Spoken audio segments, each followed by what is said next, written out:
ស្អីអរគ្នាខ្ញុំរាងនេះមកបេះស្លឹកម្ទេសចេញដោយសារខ្យល់បក់ទៅវិញទៅមកមិនដឹងគេស្អីទេប៉ះពាល់ទៅដល់ទ្រង់ទ្រីនេះដើមគ្នាពងស្អាតវងវ៉ាពងចេញរៀងទៅនឹងពេញកំមុំ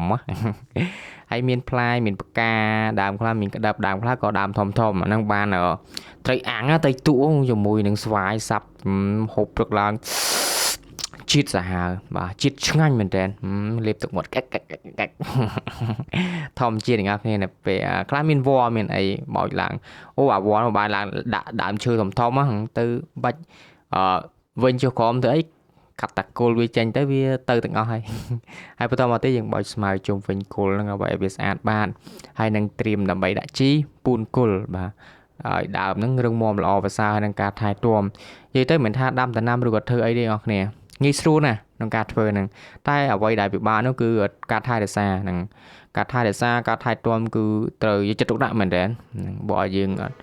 ប្រើបេះដូងប្រើអារម្មណ៍នៃការយកដាក់ទេក៏មិនល្អដែរនេះចេញរបស់យើងថ្ងៃទី2បើហា3 4ថ្ងៃគេតែផ្អែមបានឆ្ងាញ់ហើយទុកបានយូរទៀតបាទមានតែប៉ុណ្្នឹងទេពីខ្ញុំតារាសូមអរគុណនិងសូមជម្រាប